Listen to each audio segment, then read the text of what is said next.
بسم اللہ الرحمن الرحیم۔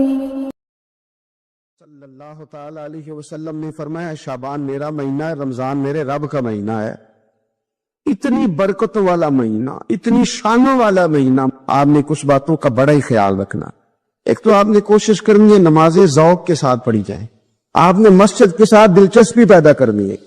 آپ یہ کہیں کہ زیادہ سے زیادہ میں نہ دوسروں کو نواز سکوں، میں نہ چپکے سے پہنچوں کسی غریب تک، خود سے جاؤں اور اس کو اپنا موسم سمجھیں جس کی وجہ سے اللہ آپ کو ثواب دے رہا ہے، اس کو موسم سمجھیں جس کی وجہ سے اجر مل رہا ہے۔ احساس ہم نے بہت زیادہ پیدا کرنا ہے۔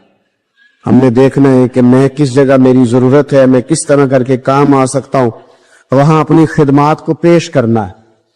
میرے رسول پاک علیہ السلام نے فرمایا کہ جب رب نہ مانے تو پھر وہ کمزوروں کے صدقے مان جاتا ہے، پھر وہ ضعیفوں کے صدقے مان جاتا ہے۔ فرمایا اللہ تم سے بارشیں روکنا چاہتا ہے، پر تمہارے ضعیفوں، کمزوروں، غریبوں کے صدقے، مجبوروں کے صدقے وہ تم پر بارشیں برساتا ہے۔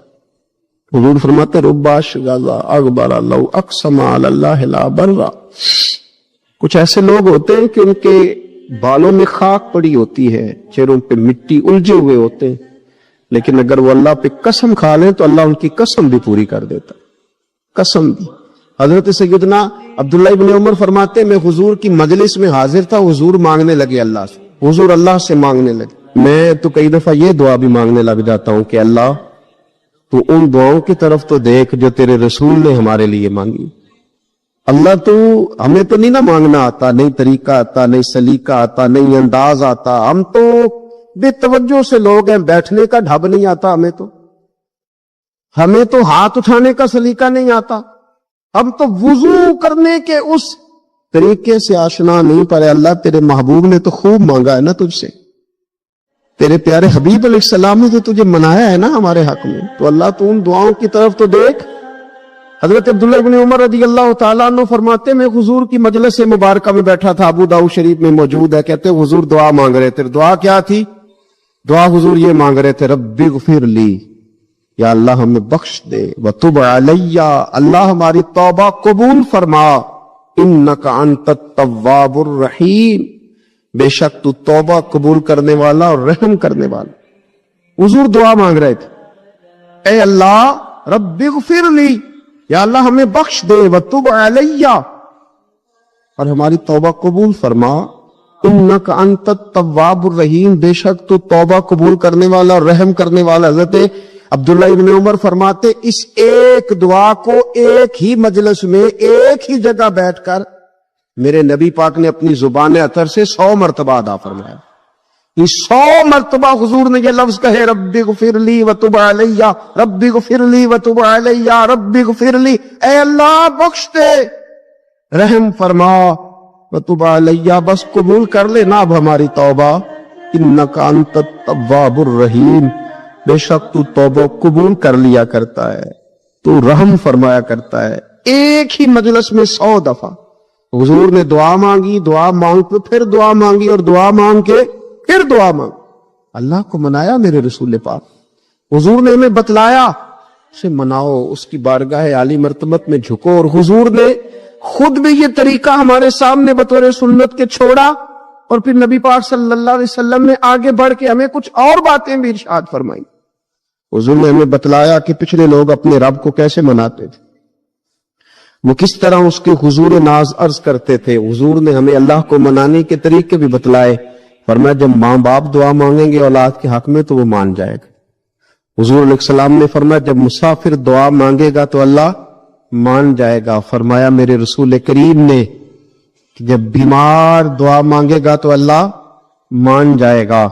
اور سید عالم علیہ السلام فرمانے لگے جب تمہارے ضعیف، کمزور، مجبور لوگ دعا مانگیں گے تو اللہ مان جائے گا۔ اور حضور نے فرمایا جب تم فرض ادا کر کے دعا مانگو گے تو اللہ مان جائے گا۔ اور میرے محبوب نے فرمایا جب پچھلی رات اٹھ کے تم اس کے حضور عرض کرو گے تو وہ تمہاری دعاؤں کو قبول کر لے گا، وہ تم نے مان جائے گا۔ اور حضور نے ہمیں دن بتائے، فرمایا جمعے والے دن مانگنا مان جائے گا، شب قدر کو مانگ لینا مان جائے گا. شب برات میں دعائیں کرنا وہ مان جائے گا. رمضان کی راتوں میں مانگنا مان جائے گا. قرآن پاک کے ختم کے موقع پر دعا کرنا مان جائے گا. طریقے بتلائے.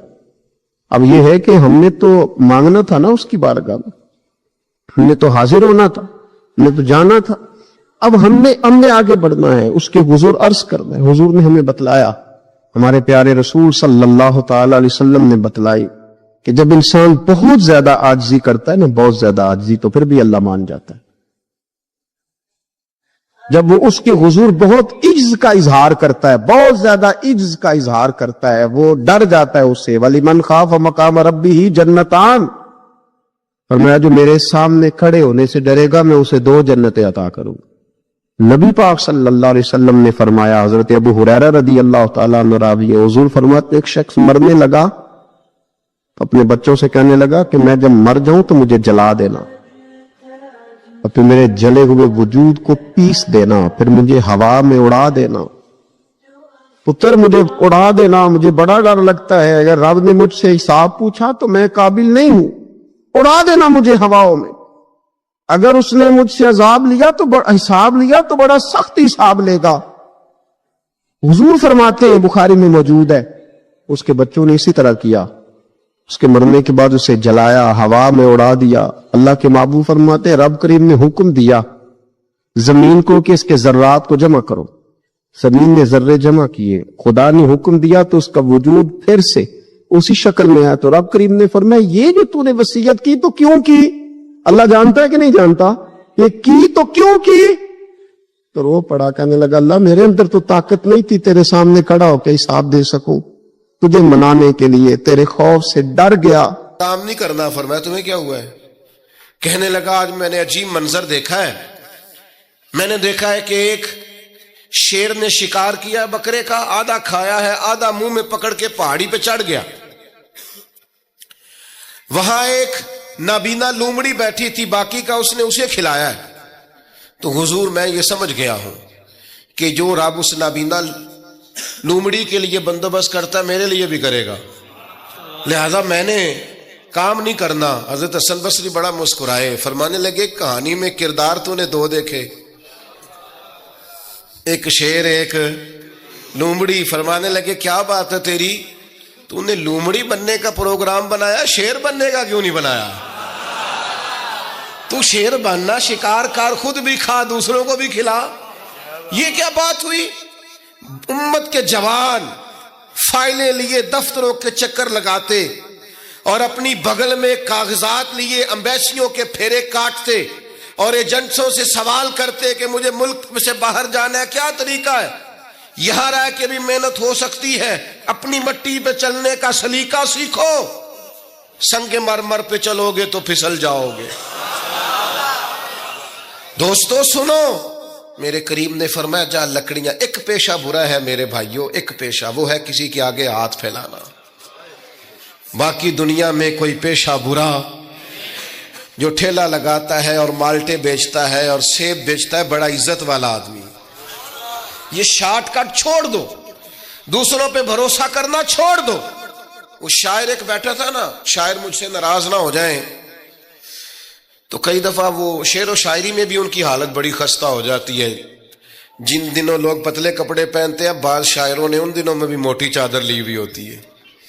تو ایک جگہ بیچارہ بیٹھا تھا کونے میں, اللہ ماشاءاللہ سب کی بات نہیں, تو حالت ایسی خستہ تھی. ایک بندہ 5 روپے پھینک گیا, تو تھا خوددار, بڑی تکلیف کو اٹھا اپنے پیسے. تو اس نے کہا آپ کی حالت بتا رہی ہے, آپ کو ضرورت ہے. اس نے کہا ضرورت پڑی تو اللہ رسول سے مانگوں گا, تیرے سے کیوں مانگوں گا. شعر بڑا قیمتی کہا. اس نے کہا یہ آرزوئے کرم اور میں آپ سے کروں, یہ آرزوئے کرم اور میں آپ سے کروں, یہ بھیک اس کو دیجئے جس کا خدا نہ ہو. میں تو وارث ہے میرے اللہ رسول, میں کو لاوارث ہوں کہ تیرے سے مانگتا پھروں.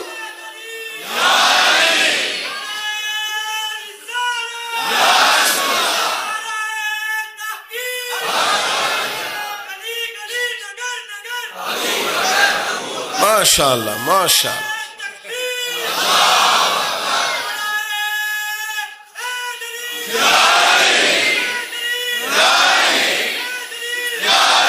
بس ہم سمجھے ہماری قیمت وصول ہو گئی. اگر خودداری پر نوجوان نعرے لگانے لگ گئے تو پھر تو بات بن گئی. لگتا ہے محنت کا ارادہ بن گیا ہے. انشاءاللہ تعالی کشکول ٹوٹنے کا ٹائم آ گیا ہے. کرم کی برکھا برسے گی. یہی ملت کا جوان قیادت کرے گا. اور یاد رکھنا ہمیشہ قیادتیں غریبوں کے بچوں نے کی ہیں. جنہوں نے آدھی قیمت پہ کتابیں لے کے پڑھی ہیں, بڑی ڈگریاں انہوں نے حاصل کی ہیں. یہ کمزور نہ پڑھو. نبی پاک داعیہ اللہ ہے, حضور نے جگایا ہے. 15 دن نظر نہ آنا, مزدوری کر. وہ نوجوان 15 دنوں کے بعد آیا. اب تیرا حال کیا ہے؟ اس نے کہا حضور پہلے ایک پیالہ تھا نا, اب سارے گھر کے برتن بن گئے. پہلے ایک بستر تھا, اب سارے گھر کے بستر. او نوجوانوں, ہم نے سہارا بننا ہے. ماں سے کہنا ہے اب تو نے آنسو نہیں بہانے, تیرا پتر بڑا ہو گیا ہے. بہن سے کہنا ہے اب تو کبھی پریشان نہیں ہوگی, تیرا بھائی بڑا ہو گیا ہے. بوڑھے باپ کے پاس بیٹھ کے کہنا ابا جی بس اب آنسو پوچھ دو, آج کے بعد پریشان نہیں ہونا, پتر جوان ہے. اپنی بیوی سے بچوں سے کہنا کہ کسی خواہشات پوری کرنے کے لیے تمہیں دیر تک انتظار نہیں کرنا پڑے گا, ہم میدان میں ہیں. بس اپنی مٹی پہ چلنے کا سلیقہ سیکھو. سنگ مرمر پہ چلو گے تو پھسل جاؤ گے. نبی پاک نے محنت کو سپورٹ کیا ہے, مشقت کو سپورٹ کیا. حضور علیہ السلام نے فرمایا سب سے بہترین کمائی وہ ہے جو تو اپنے 2 ہاتھوں سے محنت کر کے کھاتا ہے. فرمایا اللہ کے نبی حضرت داؤد علیہ السلام محنت کر کے کمایا کرتے. سنگیوں کام کرنا. اور دوسری بات بھروسہ اللہ رسول پہ. بھروسہ ادھر دیکھو میری طرف. دنیا داروں سے امیدیں لگا لیتے ہو بہت زیادہ, تو وہ دنیا دار بندے بیچارے کمزور ہوتے ہیں. جی یہ الیکشن کے دن تھے, گزشتہ سے پیوستہ الیکشن جو گزرا ہے, تو میرا ایک پیار والا دوست بھی ایک ایم این اے کے امیدوار کا بڑا ووٹر سپورٹر تھا. یہاں اس نے اس کا بیج فوٹو والا لگایا ہوا تھا. میں رات کو دیر سے جلسے سے لوٹ رہا تھا تو وہ کھڑا تھا باہر, اور اندر امیدوار صاحب تقریر کر رہے تھے. میں نے کہا ادھر آ. وہ آ گیا. میں نے کہا تو بڑا ووٹر سپورٹر ہے, جا تقریر سن جا کے. تیرا لیڈر تقریر کر رہا ہے, تو باہر گھوم رہا ہے. کہندا ہے پیر صاحب جھوٹ پہ ماردا جے سارے, جھوٹ بول رہا ہے, کرنا کرانا کچھ نہیں. تو میں کہ یار جی ایڈے پکے ووٹر سپورٹر نو بھی پتا ہے کہ جھوٹ پہ ماردا ہے, تو ہم تو ویسے ہی سپورٹر نہیں ہیں. ہم نے تو کی محبت تو سیاست کا چلن چھوڑ دیا. ہم اگر عشق نہ کرتے تو حکومت کرتے. او بھائی جب پکے ووٹر سپورٹروں کو امیدیں نہیں ہیں تو آپ کن سے امیدیں لگائے بیٹھے ہیں؟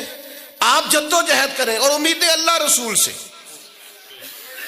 نبی پاک علیہ السلام نے فرمایا جو رب پہ بھروسہ کرے گا اللہ کی رحمت اس کی کفایت کرے گی. وَإِن يَتَوَكَّلْ عَلَى اللَّهِ فَهُوَ حَسْبُهُ, وہ اللہ پہ بھروسہ کرے گا اللہ اس کے لیے کافی ہو جائے گا. ادھر دیکھو یار موبائلوں والے دوستو, بات سنو. گھبراہٹ نہیں, ٹینشن نہیں, انزائٹی نہیں, ڈپریشن نہیں. مومن اور ڈپریشن, مومن اور انزائٹی, مومن اور ٹینشن. او جی مجھے پتہ نہیں مجھے کیا ہو رہا ہے, جی مجھے خوف آتا ہے. آپ کو خوف آتا ہے مومن ہو کے؟ آپ کو یہ کرونا کے دن تھے تو مجھے لے گئے ایک سرکاری ہاسپٹل میں, آپ کچھ یہاں بات کریں, لوگوں کو حوصلہ دیں. تو ایک ڈاکٹر صاحب مجھ سے کہنے لگے جی مجھے نہ تنگ جگہ بڑی گھٹن ہوتی ہے, تو موت سے بڑا ڈر آتا ہے, قبر تو بڑی تنگ ہوتی ہے. میں نے کہا ڈاکٹر صاحب کچھ بھی. کہنے لگے سانس ہی نہیں آتا, چاروں جانب سے بند ہے. تو میں نے کہا بچہ بھی تو ماں کے پیٹ میں سانس لیتا ہے نا. آپ نے تو سبحان اللہ کہا. وہ ڈاکٹر تھے, انہوں نے نہیں کہا. وہ کہنے لگی جو تے اماں لیندی صاحب. ہنستے نہیں جی, باتیں ہنسنے کو نہیں سنا رہا, میں فکری باتیں کر رہا ہوں. کہا وہ تو اماں آکسیجن لیتی ہے تو بچے کو جاتی ہے. تو میں نے کہا چلے ڈاکٹر صاحب وہ جو انڈے سے بچہ نکلتا ہے اس کے تو چاروں جانوں کوئی صورت نہیں ہوتی سانس کی. تو مجھے کہنے لگے آپ کہنا کیا چاہتے ہیں؟ میں نے کہا میں یہ کہنا چاہتا ہوں قبر کی 2 حالتیں ہیں. قبر دوزخ کے گڑھوں میں سے گڑھا بھی ہے اور جنت کے باغوں میں سے باغ بھی ہے.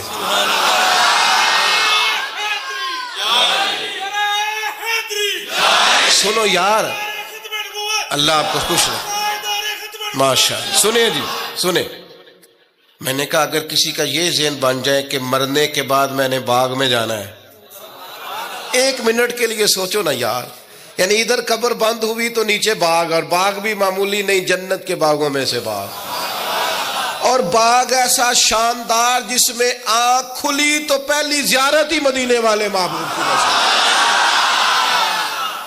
آج پھولے نہ سمائیں گے کفن میں آسی, آج کی رات ہے ان سے ملاقات کی رات.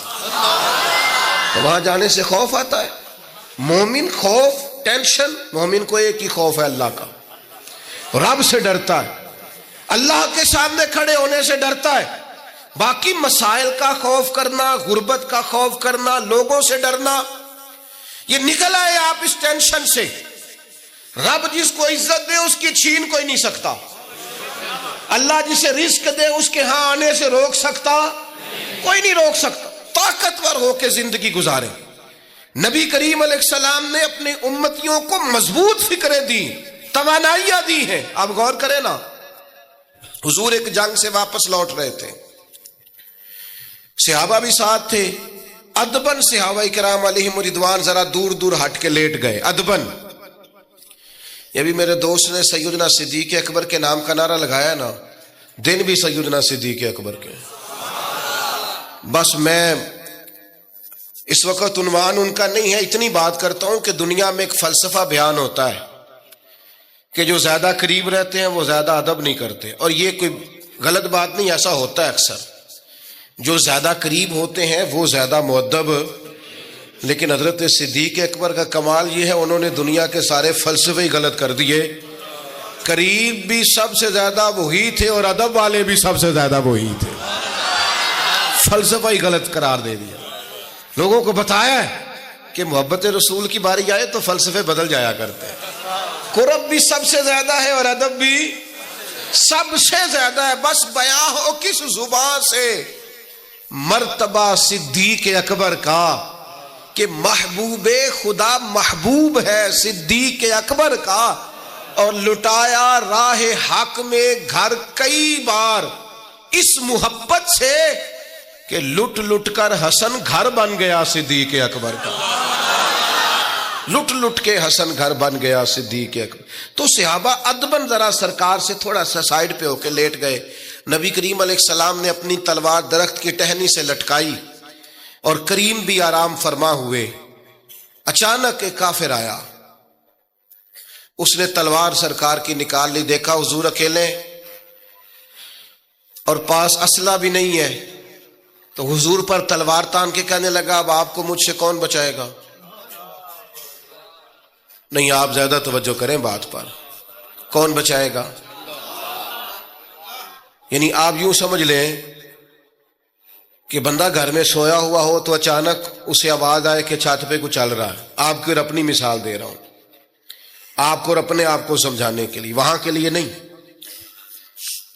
تو پتہ چلے نا چھت پہ کچھ چل رہا ہے, تو بہت سارے لوگ ایسے ہوتے ہیں ان کے تکیے کے نیچے سے موبائل بھی نہیں نکلتا, اتنا ڈر جاتے ہیں, بالکل پریشر کے نیچے آ جاتے ہیں.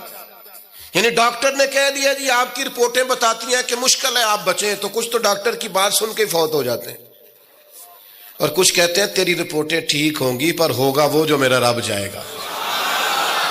یہ طاقت سرکار نے دی ہے اپنے غلاموں کو. اس نے تلوار اٹھائی, کہنے لگا آپ کو کون بچائے گا. تو محبوب کے چہرے پہ اطمینان, اور وہ جو اللہ نے میرے محبوب علیہ السلام کو روب دیا ہے, محبوب اسی حالت میں زیر لب مسکرائے اور فرمایا مجھے کون بچائے گا, مجھے میرا اللہ بچائے گا.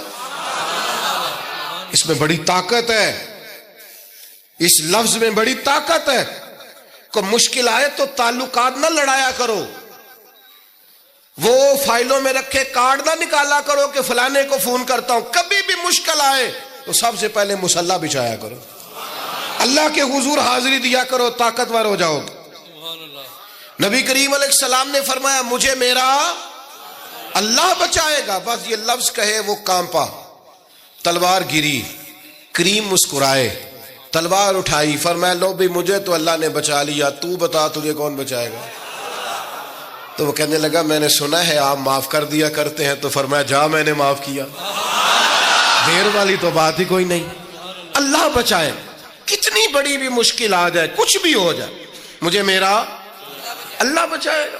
میرے عزیزو، طاقتور زندگی گزارنی ہے۔ میں نے زیادہ باتیں نہیں کرنی، تھوڑی تقریر کرنے والا آدمی ہوں، سمیٹنے کی طرف آ رہا ہوں۔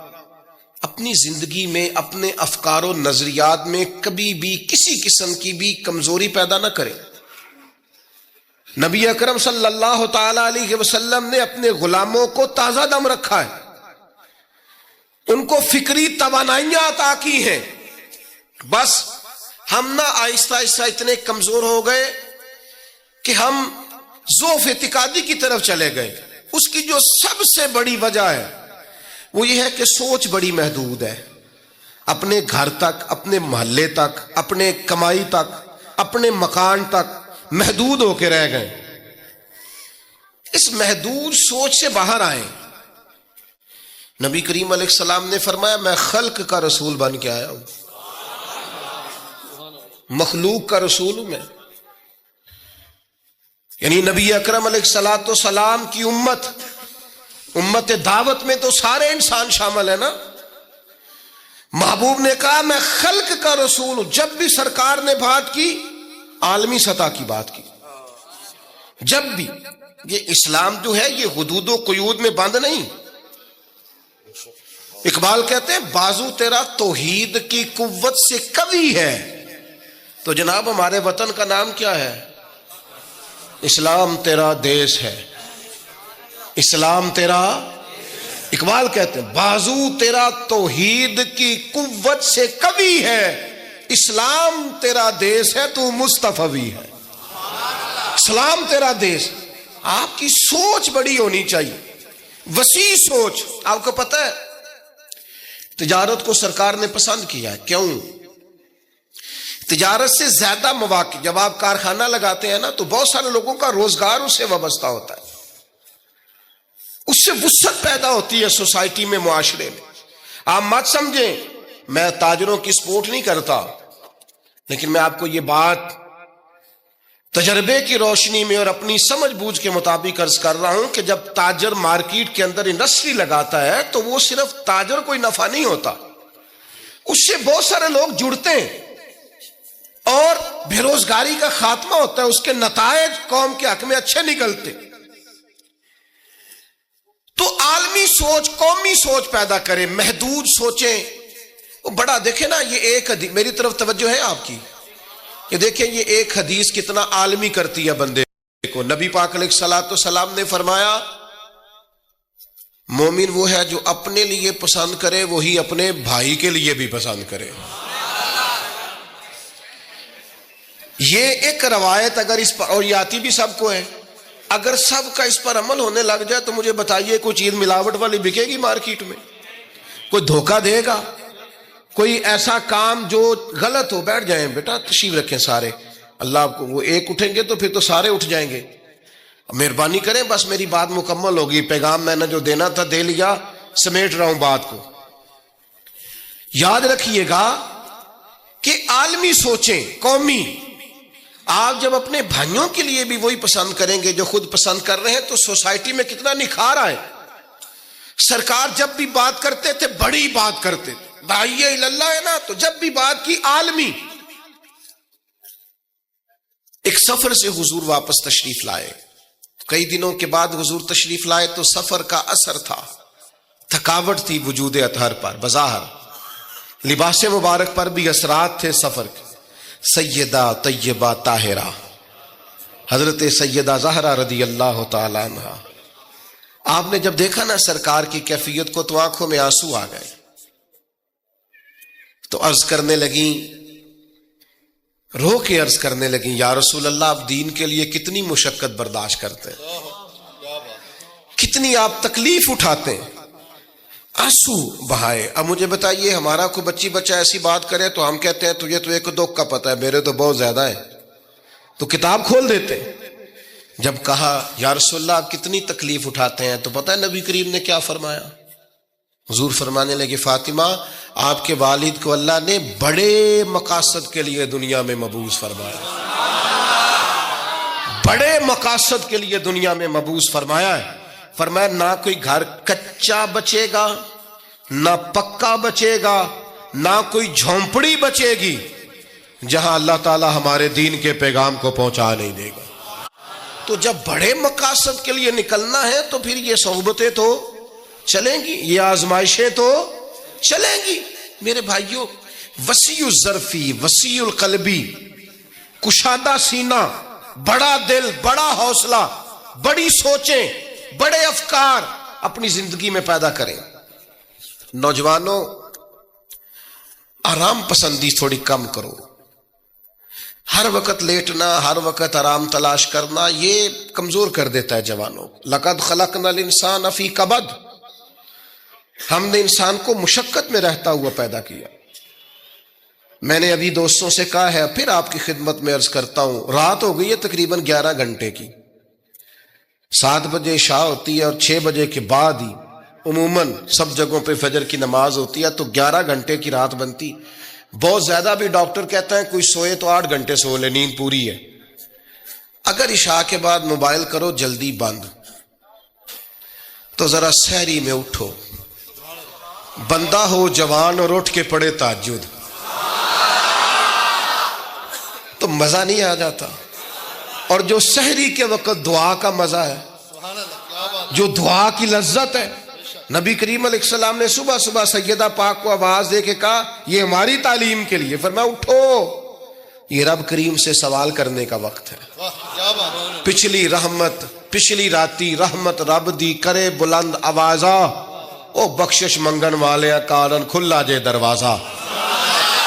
لیکن ہمارا مسئلہ یہ ہے کہ جس ٹائم جاگنا ہے اس ٹائم سوتے ہیں، جس ٹائم سونا ہے اس ٹائم۔ ایک گزارش تو یہ ہے کہ کوشش کریں ان راتوں میں تو کم از کم تہجد پڑھی جائے، اور یہ کوشش کر کے دیکھیں مزہ آئے گا۔ اور پھر ادھر ادھر لوگوں کو دکھ بتانے کی بجائے نا، جب تہجد کی 2 رکعتیں پڑھ لے تو سارا اپنے رب کی بارگاہ میں عرض کر دے، بوجھ بھی ہلکا ہوگا دل کا، راز بھی رکھا جائے گا اور کرم بھی ہو جائے گا۔ اور دوسری گزارش یہ ہے کہ سرکار دو عالم علیہ السلام نے نوجوانوں سے کہا تھا جوانوں یا نکاح کرو یا روزے رکھو۔ یہ بڑے آسان دن ہے روزے رکھنے کے لیے، کم از کم پیر کا تو ضرور رکھے نا، ٹھنڈا وقت ہے، کچھ نہ کچھ وقت یہ آپ کو جو عبادت ہے یہ مضبوط کرے گی، دنیا داروں سے بے نیاز کرے گی۔ سب سے طاقتور وہ مومن ہوتا ہے جسے رب کو منانا آتا ہے۔ دعا ہتھیار ہے مومن کا، مصلح کے ساتھ وابستگی پیدا کرے، یہ باقی سارے چکروں سے باہر آ جائیں۔ مجھے ایک نوجوان نے کہا کہ یہ لوگ مشہور کیسے ہوتے ہیں؟ میں نے کہا ایک تو شہرت وہ ہے جو لوگ کشید کرتے ہیں، یہ لیے پھرتے ہیں بیچارے آج کل بہت سارے لوگ، جیسے بھی مشہور ہونا پڑے ہونا ہی ہونا ہے، یہ خطرناک ہے۔ ایک شہرت وہ ہے جو خدا اپنے فضل سے دیتا ہے، اللہ اپنے کون سی سیجعل لهم الرحمن ودا، فرمایا جو ایمان لانے کے بعد اچھے عمل کرے گا رحمان لوگوں کے دلوں میں محبت پیدا فرما دے۔ یہ خدائی ہے، محبت خدائی۔ تو یہ کشید نہ کریں، اللہ جو عطا کرے اس پر توجہ کریں۔ ایک تو میں نے آپ کی خدمت میں یہ بات عرض کی ہے کہ ہم نے کوشش کرنی ہے محنت کرنے کی، کسی دنیا دار کے ہاتھوں کی طرف دیکھنا، محنت کریں گے انشاءاللہ، کوشش کریں گے۔ اور دوسرا بھروسہ کرنا ہے رب رسول پہ، اور تیسرا ذہن رکھنا ہے ذرا وسیع قسم کا، محدود سوچیں پیدا نہیں کرنی۔ اللہ تعالی ہماری حاضری کو قبولیت کا شرف عطا فرمائے۔ اب دعا فرمائے۔ اللہم صلی علی سیدنا و مولانا محمد معدن الجود والکرم وعلی آلہ وبارک وسلم۔ اللہ ہماری حاضری قبول فرما، ہمارے گناہوں کو معاف فرما، ہماری غلطیوں سے درگزر فرما، ہمارے علم کو نافع، عمل کو صالح فرما، امت کے حق میں رحمت والے فیصلے فرما، وطن عزیز پاکستان پر نگاہ لطف و عنایت فرما، بیماروں کو شفا عطا فرما، مقروضوں کو قرض کے بوجھ سے رہائی نصیب فرما، تنگ دستوں کے رزق میں وسعت فرما۔ اللہ تعالیٰ دنیا ہو یا آخرت ہو ہماری پردہ پوشی فرما، ہماری پردہ پوشی فرما، ہماری پردہ پوشی فرما۔ اس محفل کو سجانے والوں اور تشریف لانے والوں سب کو دارین کی برکتیں عطا فرما. رب اغفر وارحم وانت خیر الراحمین. صلی اللہ تعالی علی حبیبہ سیدنا محمد. سبحان اللہ وبحمدہ